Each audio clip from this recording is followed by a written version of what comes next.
উত্তরার মর্মান্তিক দুর্ঘটনাটি নিয়ে অনেক প্রশ্ন উঠেছে F7 BGI ফাইটার জেট নিয়ে। তাহলে আসলে এই বিমানটি কি এবং কেন এটি এখনো আকাশে ওড়ে? চীনের তৈরি F7 BGI যুদ্ধ বিমান মূলত সোভিয়েত ইউনিয়নের MiG-21 ফাইটারের আধুনিকায়িত সংস্করণ। এটি ইন্টারসেপ্টর হিসেবে ডিজাইন করা হলেও মাল্টি রোল ক্ষমতা থাকায় বাংলাদেশ এটি কিনেছিল মূলত প্রশিক্ষণ, টহল এবং বিমান প্রতিরক্ষার জন্য। 2010 থেকে 11 অর্থ বছরে বাংলাদেশ চীনের সঙ্গে 16টি F7 BGI কেনার চুক্তি করে। 2013 সালের মধ্যে সবগুলো সরবরাহ সম্পন্ন হয়। এই যুদ্ধ বিমানের গতি প্রায় ম্যাচ 2.2, অর্থাৎ এটি শব্দের গতির দ্বিগুণে উঠতে সক্ষম। এতে রয়েছে 5টি হার্ড পয়েন্ট যেখানে মিসাইল বা বোমা স্থাপন করা যায়। F7 BGI-তে digital avionics, head up display, glass cockpit থাকলেও তবুও এই বিমানটির ভিত্তি 1960 দশকের প্রযুক্তি।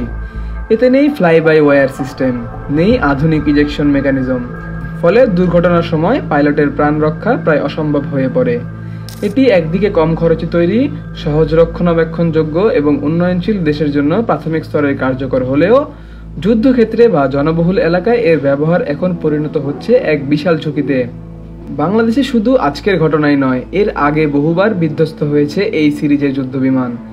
2008 সালের 8 এপ্রিল ঘাটাইলে বিধ্বস্ত হয় স্কোয়াড্রন লিডার মোর্শেদ হাসান, শহীদ হন। 2018 সালের 23 নভেম্বর মধুপুরে প্রশিক্ষণ চলাকালে উইং কমান্ডার আরিফ আহমেদ দীপু প্রাণ হারান। শুধু বাংলাদেশ নয়, চীন, ইরান, জিম্বাবুয়ে, নাইজেরিয়া, এমনকি পাকিস্তানেও ঘটেছে একই ধরনের দুর্ঘটনা। গবেষণা বলছে এই বিমানগুলোর পুরো ডিজাইন এবং মেকানিক্যাল সীমাবদ্ধতার কারণেই এগুলো আধুনিক যুদ্ধক্ষেত্রে প্রায় অপ্রাসঙ্গিক হয়ে পড়েছে। F7 কেনার সময় যুক্তি ছিল অল্প খরচে নির্ভরযোগ্য সমাধান।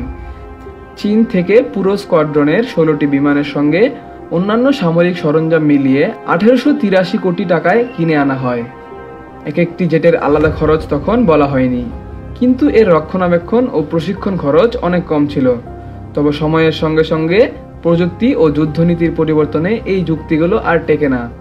বিশেষ করে যখন একটি বিমান ভেঙে পড়ে জনবহুল এলাকায় এবং 19 জন মানুষ প্রাণ হারায়, তখন প্রশ্ন উঠেই এই বিমান এখনো কেন ব্যবহৃত হচ্ছে। বাংলাদেশ ইতিমধ্যে JF-70 থান্ডার কিংবা J-10C এর মতো আধুনিক যুদ্ধ বিমান কেনার পরিকল্পনা করছে। এই বিমানগুলোতে রয়েছে উন্নত ন্যাভিগেশন, সেফটি সিস্টেম এবং আধুনিক যুদ্ধ সক্ষমতা।